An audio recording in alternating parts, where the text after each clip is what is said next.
शुरू करने वाली हूँ क्लास 10 साइंस का chapter 1 that is chemical reaction and reaction. वो फिजिकल चेंज भी है और केमिकल चेंज भी है। तो चलो चाय बनाते हैं। So hello everyone, welcome to science Sena. तो कैसे हो आप लोग? आई होप कि आपकी पढ़ाई अच्छी चल रही होगी। सो बिहार बोर्ड के इंग्लिश मीडियम स्टूडेंट्स की सबसे बड़ी दिक्कत क्या होती है कि बुक्स तो इंग्लिश में है पर उनको कोई समझाने वाला नहीं होता। जितने भी टीचर्स हैं वो हिंदी मीडियम के लिए होते हैं। सो गाइज डोंट वरी, आज से आपकी ये दिक्कत खत्म। मैं हूं अमीशा और मैं आज शुरू करने वाली हूँ क्लास 10 साइंस का chapter 1 that is chemical reaction and equations, and वो भी इंग्लिश मीडियम स्टूडेंट्स के लिए। सो गाइज साइंस को रट्टा मत मारो, साइंस हमारे आसपास है। सो अभी हम चैप्टर 1 शुरू करने से पहले एक बहुत ही बेसिक चीज समझेंगे, that is changes. So changes क्या होते हैं? हमारे आसपास हमेशा कुछ ना कुछ बदलाव हो रहा होता है। जैसे कि जब आप छोटे थे तो आप इतने से थे, पर अभी जैसे जैसे आप ग्रो कर रहे हो तो आपकी हाइट बढ़ चुकी है। सो आप यहाँ पे ग्रो कर गए हो, आप में भी चेंज आया है। तो यहाँ पे ये चेंज है। या फिर हम फ्रूट्स का एग्जाम्पल लेके भी देख सकते हैं। फ्रूट्स स्टार्टिंग में छोटे होते हैं, फिर वो ग्रो करते हैं और मैच्योर हो जाते हैं एंड देन वो पक जाते हैं। तो यहाँ पे फ्रूट्स में भी चेंज आया। पहले वो छोटे थे एंड अब वो बड़े हो चुके हैं एंड पक जाते हैं। तो ये क्या हुआ, यहाँ पे जो चेंज आ रहा है, यहाँ पे जो बदलाव आया है फ्रूट्स के छोटे से बड़े होने का, वही चेंज है। और केमिस्ट्री की नजर में ये चेंजेस जो होते हैं वो दो तरह के होते हैं, एक physical change and chemical change. तो डेफिनेशन के फॉर्म में हम उसको लिख सकते हैं कि change is anything that becomes different from its original form is called. So guys कभी कभार क्या होता है कि ये जो फिजिकल और केमिकल चेंज है इसका डिफरेंस 2 मार्क्स में पूछ लेता है एग्जाम में। सो अभी जो मैं टेबल बनाने जा रही हूँ उसे आप एज इट इज आंसर में लिख सकते हो। मार्क्स के क्वेश्चन में आता है डिफरेंस लिखने को फिजिकल और केमिकल चेंजेस के बीच में, तो आप ये लिख सकते हो। जैसे कि हमने देखा था कि फिजिकल चेंजेस में कोई भी नया सब्सटेंस नहीं बनता, जो है बस उसके स्टेट में चेंज आता है या फिर उसके मतलब वो चेंज हो रहा है, लेकिन वो पूरी तरीके से चेंज नहीं हो रहा। जैसे कि दो इंसान, एक अगर इंसान है उसके कपड़े चेंज कर रहे हैं, इंसान नहीं चेंज हो रहा है, इंसान वही है बस कपड़े चेंज हो रहे हैं, वही है हमारा फिजिकल चेंज। ठीक है, फिजिकल चेंज रिवर्सिबल होता है। जैसे कि आप एग्जांपल में ले सकते हो मेल्टिंग ऑफ आइस का, यानी कि आइस को अगर हम एक बार मेल्ट करते हैं तो वाटर बन गया। ठीक है, अब इस वाटर से हम फिर इसको हीट करेंगे तो ये क्या हो जाएगा, स्टीम में कन्वर्ट हो जाएगा, पर वो भी वाटर है, वाटर का गैसियस स्टेट हो जाएगा। सो बस स्टेट बदल रहे हैं। अगर हम चाहें तो फिर से इस वाटर को फ्रीज करके हम आइस बना सकते हैं। तो ये क्या होता है, रिवर्सिबल होते हैं। वहीं पे टीयरिंग ऑफ पेपर, अगर पेपर के छोटे छोटे टुकड़े कर देंगे तो यहाँ पे क्या हो रहा है कि पेपर का साइज चेंज हो रहा है, स्टेट चेंज हो रहा है, पर वो पेपर पेपर ही है, मतलब वो दूसरा चीज नहीं बन गया यहाँ पे। ठीक है, तो ये थे हमारे फिजिकल चेंजेस। और केमिकल चेंजेस की बात करें तो केमिकल चेंजेस में जो होते हैं वो न्यू सब्सटेंसेस आर फॉर्म्ड, यहाँ पे पूरी तरीके से नया सब्सटेंस बनता है। ठीक है, ये क्या है, इरिवर्सिबल चेंज है, यानी कि इसमें अगर आपने एक बार चेंज कर दिया तो ये कुछ वापस से नहीं होने वाला। जैसे कि कर्डलिंग ऑफ मिल्क, इसका एग्जांपल ले सकते हो आप। एक बार अगर हमने दूध से दही बना दिया तो फिर से हम उस दही से दूध नहीं बना सकते हैं, ऐसा हो नहीं सकता। ठीक है, रस्टिंग ऑफ आयरन भी इसका एग्जांपल है। फिर से आप राइपनिंग ऑफ फ्रूट्स ले सकते हो, यानी कि अगर एक फ्रूट्स छोटा था फिर वो बड़ा होता है, मेच्योर होता है, उसके बाद वो पक जाता है। एक बार अगर फ्रूट्स पक गया तो क्या उस फ्रूट से फिर से हम कच्चा फ्रूट ला सकते हैं? नहीं ला सकते। तो यही हमारा केमिकल चेंज है, इसलिए ये इरिवर्सिबल होता है, क्योंकि यहाँ पे हम चेंज वापस इसको नहीं कर सकते। उसके बाद से बर्निंग ऑफ पेपर भी हम इसका एग्जांपल ले सकते हैं। एक बार अगर हमने पेपर को जला दिया तो हमें क्या राख मिल जाएगा, उस राख से क्या हम फिर से वापस पेपर बना सकते हैं? नहीं बना सकते। सो ये केमिकल चेंजेस जो होते हैं वो इरिवर्सिबल होते हैं। सो आप ये table as it is 2 marks के क्वेश्चन में लिख सकते हो, अगर डिफरेंस के रूप में क्वेश्चन पूछ रहा है तो। अगर आप चाहो तो स्क्रीनशॉट ले सकते हो। अब हम एक क्वेश्चन डिस्कस करने जा रहे हैं जो कि बिहार बोर्ड में बार बार पूछा जाता है। तो देखो अभी आप सोच के बताना कि बर्निंग ऑफ कैंडल ये किसके एग्जाम्पल में आ गई, क्या एक फिजिकल चेंज है या फिर एक केमिकल चेंज है। सो मैं आपको बता दूं कि बर्निंग ऑफ कैंडल जो है वो फिजिकल चेंज भी है और केमिकल चेंज भी है। अब कैसे, वो देखो। सो सपोज करो कि एक कैंडल है और इसके बीच से एक धागा एंड इसका ये फ्लेम जल रहा है। ठीक है, अब जब जैसे से कैंडल जलेगा यहाँ पे तो ये क्या होगा, वैक्स मेल्ट होके गिरे, मेल्ट होके नीचे आएगा। ठीक है, और यहाँ पे एक और काम हो रहा है कि इसके बीच में जो थ्रेड लगा होता है वो जल रहा है। ठीक, तो यहाँ पे ये जो मेल्टिंग ऑफ वैक्स है, ये जो वैक्स मेल्ट हो रहा है, मेल्टिंग ऑफ वैक्स, तो ये क्या है, ये हमारा यहाँ पे फिजिकल चेंज है, क्योंकि अगर ये वैक्स मेल्ट हो रहा है फिर से ये जम के वैक्स ही रहेगा। तो ये यहाँ पे क्या हो गया, फिजिकल चेंज हो गया। और यहाँ पे जो ये थ्रेड जल रहा है, थ्रेड जल के यहाँ पे ये गैस में कन्वर्ट होके, कार्बन डाइऑक्साइड में कन्वर्ट होके गैस बन जा रहा है यहाँ पे। सो ये वैक्स जो है ये जल के गैस में कन्वर्ट हो जा रहा है। तो यहाँ पे क्या हो रहा है, केमिकल चेंज हो रहा है। तो समझ में आया कि यहाँ पे जो बर्निंग ऑफ कैंडल है इसमें दोनों ही चेंजेस होते हैं, जो वैक्स मेल्ट हो रहा है वो फिजिकल चेंज है, एंड जो हमारा थ्रेड जल रहा है और वो गैस में कन्वर्ट हो रहा है वो हमारा केमिकल चेंज है। सो ये बोर्ड में बहुत बार, बिहार बोर्ड में बहुत बार पूछा जाता है कि बर्निंग ऑफ कैंडल जो है वो फिजिकल चेंज है या फिर केमिकल चेंज है। तो या फिर ऐसे भी पूछते हैं कि ये दोनों क्यों है, मतलब कि why burning of candle is both physical and chemical change.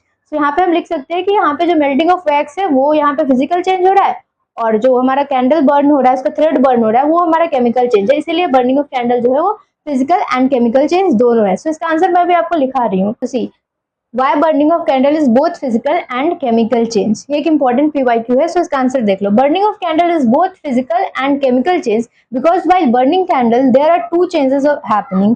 First one is melting of wax, that is a physical change because after it cools down again we have wax, and second one is burning of thread, that is a chemical change as after burning it gets converted into carbon dioxide and light. So basically जो मैंने समझाया अभी वही लिखा है कि burning of candle जो है वो फिजिकल और केमिकल चेंज क्यों है कि जब भी हम कैंडल को बर्न करते हैं तो वहाँ पे दो चीजें हो रही होती है। आप चाहो तो ये वाला डायग्राम भी वहाँ पे बना सकते हो पेपर में।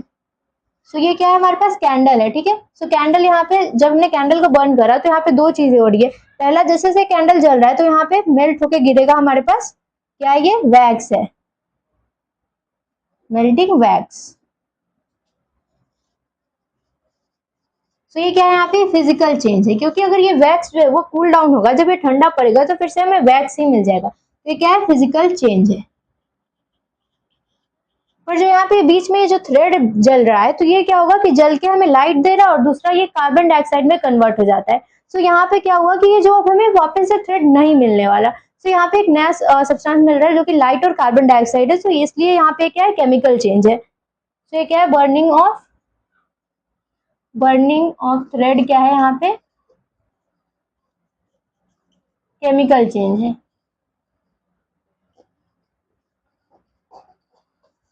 तो इस तरीके से आप ये डायग्राम भी बना सकते हो, साथ में डायग्राम के साथ मार्क्स ज्यादा स्कोर कर पाते हैं हम। सो यहाँ पे रीजन क्या है, बर्निंग ऑफ कैंडल के दोनों चेंजेस होने का। सो दो चीजें हो रही है इसलिए। सो आई होप आपको समझ में आया होगा, और अगर आप चाहो तो इसका स्क्रीनशॉट ले सकते हो। अभी तक हमने बेसिक्स देखा है, अब हम इस चैप्टर के सबसे इंपॉर्टेंट टॉपिक पे चलते हैं जो कि चैप्टर का नेम ही है, केमिकल रिएक्शन एंड इक्वेशन। तो सबसे पहले हम समझते हैं केमिकल रिएक्शन। सो केमिकल रिएक्शन को समझने से पहले एक एग्जाम्पल लेते हैं। सो चलो चाय बनाते हैं। सो सबसे पहले हम क्या लेंगे, चाय बनाने के लिए क्या करते हैं, हम पैन लेते हैं, ठीक। सबसे पहले हम हीट देंगे इसको,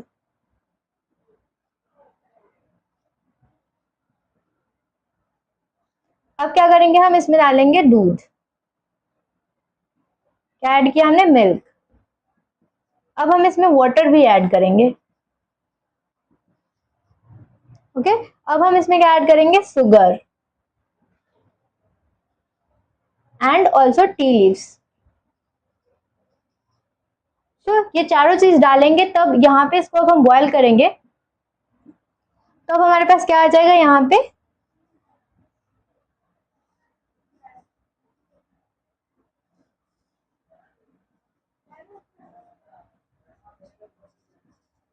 ये हमारे पास आ गया चाय। आई नो कि अब आप क्या सोच रहे हो कि हम तो यहाँ पढ़ने आए थे, हम चाय क्यों बनाने लगे। सो चाय हम इसलिए बनाने लगे क्योंकि ये देखो यहीं पे केमिकल रिएक्शन हो रहा है। जैसे कि हमने चाय बनाने के लिए क्या क्या लिया, चाय बनाने के लिए हमने यहाँ पे लिया है मिल्क, वाटर, शुगर और टी लीव्स। ये चारों चीज जब हमने मिलाई तो इससे हमें जब इसको बॉयल किया, हीट किया, तो यहाँ पे केमिकल रिएक्शन हुआ और कोई तीसरा चीज निकल के आया, डेट इज टी, जिसको कि हम चाय बोलते हैं। तो चाय की जो प्रॉपर्टीज है वो पूरी अलग है इस तीनों चीज से। क्या ये मिल्क जैसा है, नहीं। वाटर जैसा भी नहीं है, ना ही ये शुगर जैसा है, ना ही टी लीफ जैसा है। ये कुछ अलग ही बन के आया है, पूरा नया सब्सटेंस बन के आया है।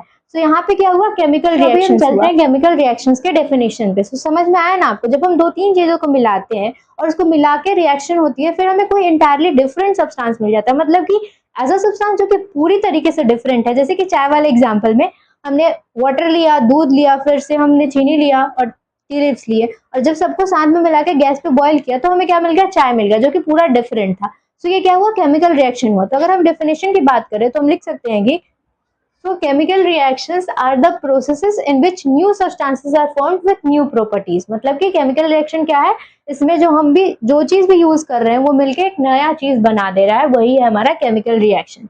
So the new substances have entirely different properties from their constituents। इसका मतलब है कि जो भी सब्सटेंसेस हम यूज कर रहे हैं रिएक्शन को कराने के लिए और जो थर्ड सब्सटेंस बन के आ रहा है उसका प्रॉपर्टीज बिल्कुल ही अलग होगा वो दोनों कंस्टिट्यूएंट से जितने भी चीजें हम यूज कर रहे हैं। इट इन्वॉल्व्स केमिकल चेंजेस, और यहाँ पे केमिकल चेंज हो रहा है, फिजिकल नहीं। केमिकल चेंज हो रहा है तभी तो ये केमिकल रिएक्शन है, मतलब कि कुछ नया बनना चाहिए जो कि केमिकल चेंज में ही होता है। ठीक है, एटम्स डू नॉट चेंज, बल्कि a rearrangement of atoms takes place in a chemical reaction. ये बात बहुत ध्यान देने वाली है, मतलब कि जब भी एक केमिकल रिएक्शन होता है तो यहाँ पे कोई भी सब्सटेंस चेंज, कोई भी एटम चेंज नहीं होता उस पर्टिकुलर सब्सटेंस का, बस वो एटम एक जगह से दूसरे जगह शिफ्ट होता है जिससे कि कोई नया प्रोडक्ट फॉर्म होता है। जैसे कि एग्जांपल के लिए समझ लो आप, जैसे कि मान लो कि ए और बी जो थे वो फ्रेंड्स थे, ठीक है,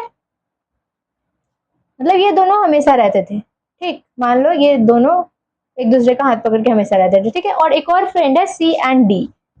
ठीक है, और ये दोनों हमेशा साथ रहते थे, ये दोनों फ्रेंड्स थे।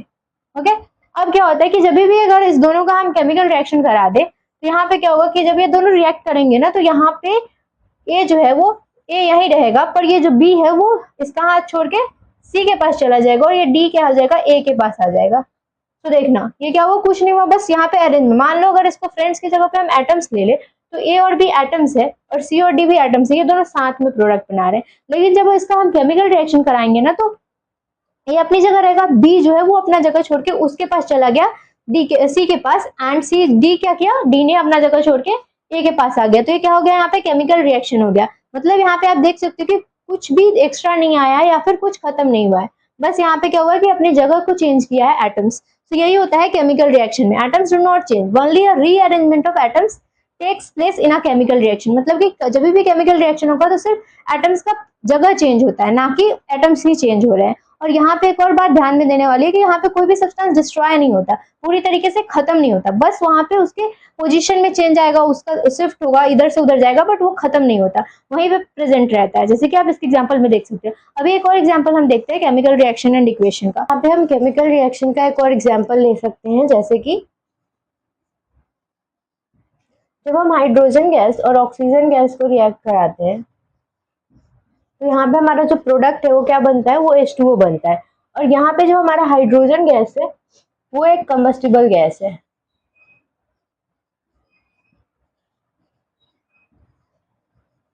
एंड जो हमारा ऑक्सीजन है ये कंबशन को सपोर्ट करता है।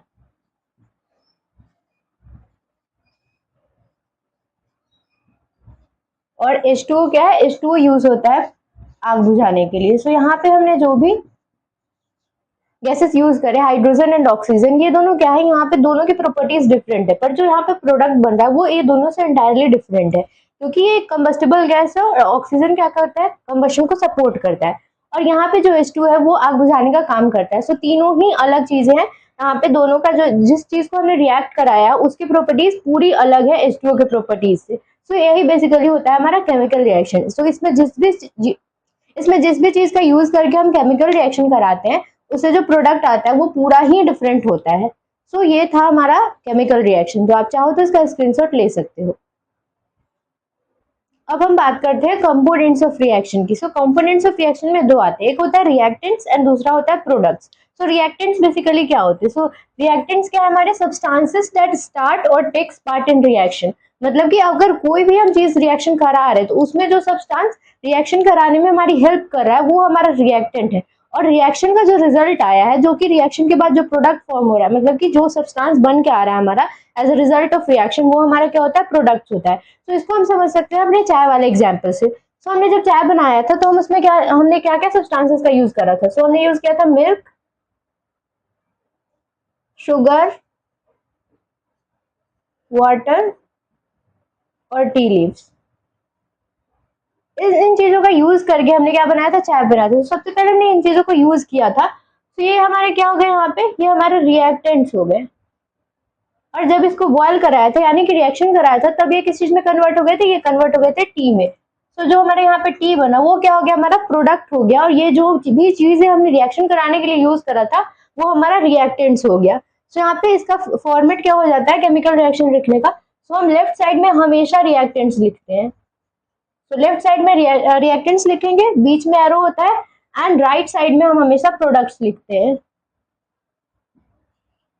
सो रिएक्टेंट समझ में आया। यहाँ पे रिएक्टेंट्स क्या हो गई, milk, sugar, water, tea leaves, ये सारी हमारी रिएक्टेंट्स है और इसको रिएक्शन कराया तो हमारी जो चीज बन के आई वो टी है। तो ये टी क्या हो गई हमारी यहाँ पे प्रोडक्ट हो गई। सो आप चाहो तो इसका स्क्रीनशॉट ले सकते हो। अब हम एक क्वेश्चन डिस्कस करने जा रहे हैं जो कि बिहार बोर्ड में अक्सर पूछा जाता है। सो क्वेश्चन क्या है, मैग्नीशियम रिबन एक्सपेरिमेंट का क्वेश्चन है।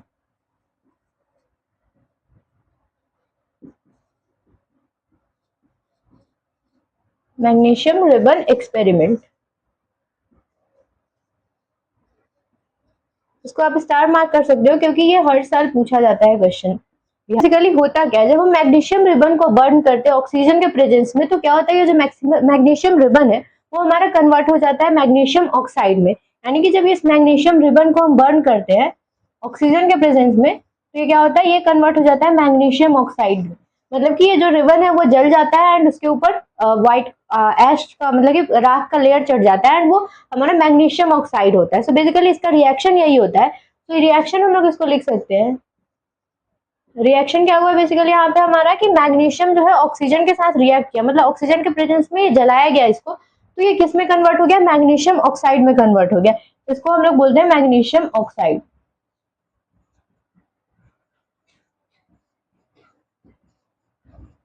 और ऑब्जर्वेशन की अगर बात करें, मतलब यहाँ पे देखने को क्या मिलता है, तो एक व्हाइट डेजलिंग फ्लेम, मतलब कि एक बहुत तेज रोशनी देखने को मिलता है जब हम मैग्नीशियम को ऑक्सीजन के प्रेजेंस में जलाते हैं। तो ऑब्जर्वेशन एंड इस रिएक्शन का प्रोडक्ट निकल के आता है हमारा, प्रोडक्ट क्या है, राइट हैंड साइड में लिखा हुआ है, that is magnesium oxide, MgO, that is magnesium oxide यहाँ पे प्रोडक्ट है। और अगर रिएक्टेंट्स की बात करें तो मैग्नीशियम और ऑक्सीजन है, क्योंकि हमने मैग्नीशियम और को बर्न किया है मैग्नीशियम रिबन को ऑक्सीजन के प्रेजेंस में, तब जाके यहाँ पे हमारा प्रोडक्ट आया है मैग्नीशियम ऑक्साइड, जो कि रिएक्शन होने के बाद प्रोडक्ट आया है। तो यहाँ पे क्वेश्चन क्या आता है, तो क्वेश्चन ये आता है बिहार बोर्ड में कि जब हम मैग्नीशियम रिबन को एयर के प्रेजेंस में बर्न करते हैं तो क्या होता है, या फिर मैग्नीशियम ऑक्साइड का लेयर क्यों फॉर्म होता है। सो दोनों क्वेश्चन आ सकते हैं। सो यहाँ पे मैं आपको आंसर लिखा रही हूँ अभी। सो क्वेश्चन क्या पूछा जाता है बिहार बोर्ड में कि what happens when magnesium ribbon is burned in air, मतलब कि जब हम मैग्नीशियम रिबन को एयर के प्रेजेंस में जलाते हैं तो क्या होता है। सो इसका आंसर क्या है, when magnesium ribbon is burned in air it reacts with oxygen to form a white powdery ash called magnesium oxide and it burns with a white dazzling flame. मतलब कि यहाँ पे जब हम मैग्नीशियम रिबन को burn करते हैं air के प्रेजेंस में तो वो ऑक्सीजन से रिएक्ट करता है और फिर वहां पे मैग्नीशियम ऑक्साइड फॉर्म होता है जो कि पाउडर टेक्सचर का राख रहता है, ठीक है। एंड ये जब भी ये जलता है तो एक बहुत ही तेज व्हाइट रोशनी देखने को मिलता है, ठीक है। तो आप ये एज इट इज आंसर लिख सकते हो अगर आपके एग्जाम में ये क्वेश्चन आता है। आप चाहो तो इसका स्क्रीनशॉट भी ले सकते हो। अब हम बात करते हैं कैरेक्टरिस्टिक्स ऑफ केमिकल रिएक्शन की। सो अभी हमने देख लिया कि केमिकल रिएक्शन क्या होता है, लेकिन अब हमें पता कैसे चलेगा कि कोई केमिकल रिएक्शन हुआ है। तो यहाँ पे चार चीजें हैं जो कि हमें ऑब्जर्व होगी तो हमें पता चल जाएगा कि अभी केमिकल रिएक्शन हुआ है। तो first one is the evolution of, पहला है एवोल्यूशन ऑफ गैस। तो जब भी एवोल्यूशन ऑफ गैस होगा तो यहाँ पे हमें बबल्स देखने को मिलते हैं। इसका एग्जाम्पल हम ले सकते हैं, जब हम जिंक को रिएक्ट कराते हैं H2SO4 के साथ तो यहाँ पे क्या होता है, जिंक जो होता है हाइड्रोजन सल्फेट में से हाइड्रोजन को रिप्लेस कर देता है यहाँ पे, सो ZnSO4 बन जाता है एंड यहाँ पे हाइड्रोजन गैस रिलीज हो जाता है। सो ये रिएक्शन हमारा शो कर रहा है एवोल्यूशन ऑफ गैस। सेकंड आता है चेंज इन कलर। सो यहाँ पे क्या होता है कि जब भी रिएक्शन होगा तो यहाँ पे चेंज इन कलर भी, अगर मतलब कलर में चेंज आ गया तो यहाँ पे हम समझ सकते हैं कि केमिकल रिएक्शन हुआ है। और इसके एग्जाम्पल में हम लिख सकते हैं, आयरन नेल को जब हम कॉपर सल्फेट में डालते हैं तो ये आयरन नेल का कलर जो है वो ग्रीन हो जाता है। अब थर्ड आता है चेंज इन टेम्परेचर। तो यहाँ पे जब भी रिएक्शन होगा तो यहाँ पे क्या हो सकता है, टेम्परेचर में भी चेंज आ सकता है। अगर यहाँ पे हीट रिलीज हुआ है तो हमारा जो बीकर है जिसमें हम रिएक्शन करा रहे थे वो गर्म हो जाएगा, और अगर हमारा हीट इसमें यूज हो रहा है तो जो हम बीकर है उसका टेम्परेचर डाउन हो जाता है, मतलब वो टेम्परेचर ठंडा हो जाएगा, हमारा जो बीकर है वो ठंडा हो जाएगा। तो इससे हमें समझ में आएगा कि हीट यूज हुआ है। और अगर यहाँ पे बीकर जो है वो गर्म हो गया तो इससे समझ में आ रहा है कि जो हमारा हीट रिलीज हो रहा है। तो यहाँ पे चेंज इन टेम्परेचर भी हमें बताता है कि जो केमिकल रिएक्शन हो रहा है, ठीक है। उसके बाद है लास्ट चेंज इन स्टेट। तो चेंज इन स्टेट में क्या हो सकता है कि वो सॉलिड से लिक्विड बन सकता है, लिक्विड से गैस बन सकता है एंड वाइस वर्सा, मतलब कि इसका उल्टा भी हो सकता है। सो ये हमारे कैरेक्टरिस्टिक्स है केमिकल रिएक्शन के। अगर इनमें से कोई भी एक देखने को मिलता है तो इससे हमें समझ में आ जाएगा कि केमिकल रिएक्शन हो रखा है। बर्निंग ऑफ वैक्स इसका एग्जांपल है, चेंज इन स्टेट का एग्जांपल है। जब यहाँ पे हम जलाते हैं तो लाइट और कार्बन डाइऑक्साइड रिलीज हो रहा था, अभी कुछ देर पहले हमने डिस्कस किया था। इसका दो तरीका होता है देखने का, एक एंडोथर्मिक, एक्सोथर्मिक। एक्सोथर्मिक कब होगा? जब हीट यूटिलाइज कर रहा है रिएक्शन, और अगर हीट रिलीज कर रहा है तो वो एंडोथर्मिक हो जाता है।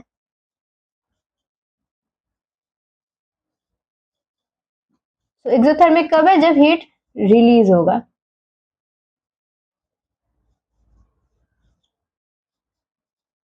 और एंडोथर्मिक कब है? जब हीट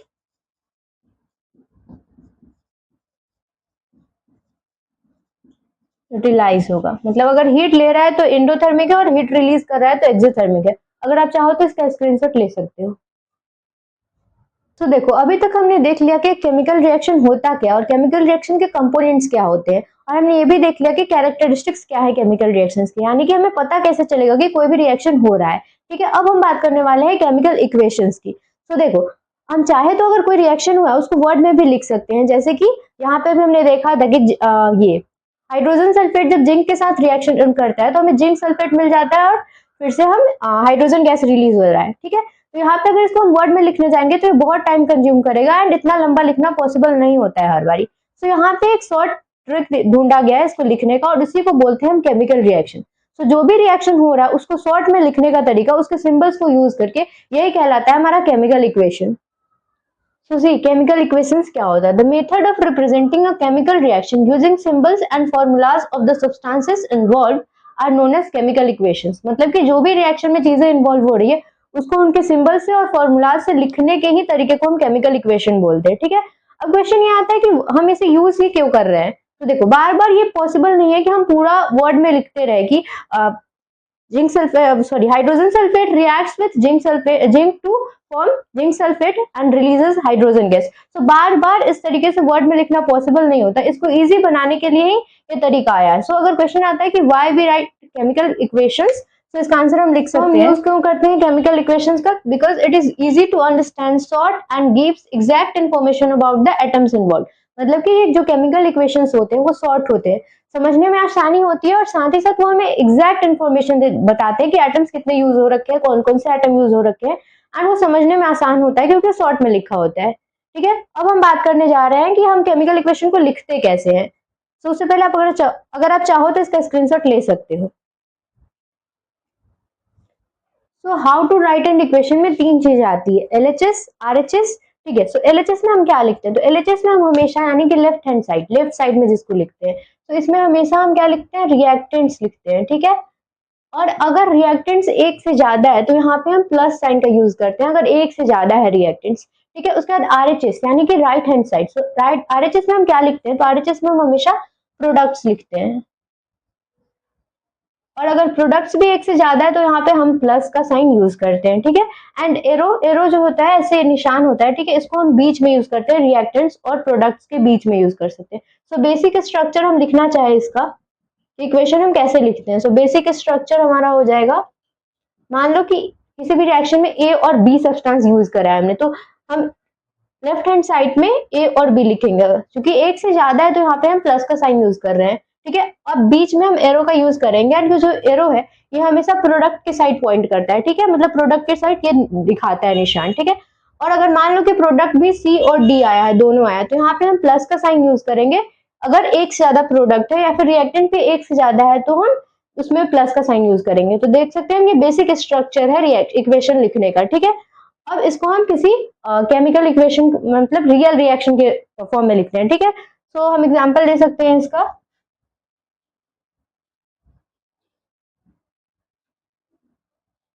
H2SO4 यानी कि हाइड्रोजन सल्फेट जब जिंक के साथ रिएक्ट करता है, तो ये क्या हमारा रिएक्टेंट है, इसको लेफ्ट हैंड साइड पे हमने लिखा, और ये प्रोडक्ट बनाएगा क्या? तो अभी जिंक सल्फेट बनेगा ZnSO4, एंड यहाँ पे हाइड्रोजन गैस रिलीज हो जाता है।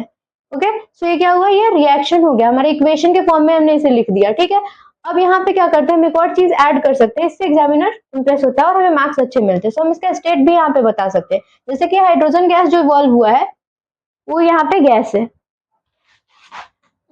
एंड जो हमने जिंक लिया है वो सॉलिड है, और H2SO4 हमारा लिक्विड एक्वा सॉल्यूशन है। ठीक है, एक्वा, ये ए क्यू क्या है यहाँ पे? तो ये जो ए क्यू है ये एक्वा सॉल्यूशन को बताता है, एक्वा सॉल्यूशन। एक्वस सॉल्यूशन मतलब कि जब हम किसी भी सब्सटेंस को मिक्स करते हैं वाटर के साथ, तो वो जो हमारा मिक्सचर है उसको हम लोग बोलते हैं एक्वस सॉल्यूशन। तो अगर वाटर के साथ किसी भी चीज को डिसॉल्व कर रहे हैं वहां पे, तो वो हमारा एक्वस सॉल्यूशन कहलाता है। ठीक है, ये एस दिखा रहा है कि सॉलिड है, जिंक जो हम यूज कर रहे हैं वो सॉलिड है। एंड ZnO4 जो यहाँ पे ये भी एक्वस है, मतलब कि वाटर के साथ का सॉल्यूशन है।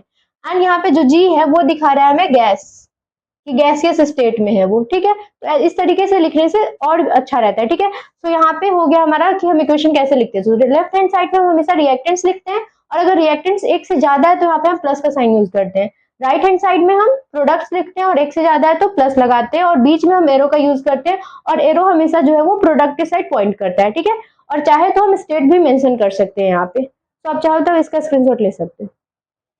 सो अभी तक हमने देख लिया कि केमिकल इक्वेशंस क्या होते हैं और केमिकल इक्वेशंस को लिखते कैसे। अब आता है केमिकल इक्वेशन के टाइप्स। तो केमिकल इक्वेशन दो तरीके होते हैं, एक होता है हमारा स्केलेटल और दूसरा होता है बैलेंस्ड इक्वेशन। तो दोनों में डिफरेंस क्या है? सो अभी हम लिखते हैं एक रिएक्शन। ठीक है, जो हमने मैग्नीशियम रिबन वाला रिएक्शन देखा था वही। जब मैग्नीशियम को ऑक्सीजन के प्रेजेंस में रिएक्ट कराते हैं तो हमारा यहाँ पे मैग्नीशियम ऑक्साइड बनता है। ठीक है, तो एक अनबैलेंस्ड इक्वेशन यानी कि स्केलेटल इक्वेशन क्या होता है कि इसमें जो होते हैं दोनों साइड यानी कि रिएक्टेंट्स और प्रोडक्ट्स में जो एटम्स का नंबर है वो इक्वल नहीं होता। जैसे कि इसी में हम देख सकते हैं, यहाँ पे ऑक्सीजन कितने हैं? 2 है, पर इस साइड ऑक्सीजन का नंबर 1 ही है। तो ये क्या हुआ, हमारा दोनों साइड बराबर होना चाहिए। मैग्नीशियम इधर 1 है, इधर भी 1 है, पर ऑक्सीजन इधर 2 है और इधर 1 है। तो ये क्या हुआ कि हमारा जो है ये स्केलेटल इक्वेशन, यानी कि इसमें रिएक्टेंट्स और प्रोडक्ट्स में जो एटम्स के नंबर है वो इक्वल नहीं है।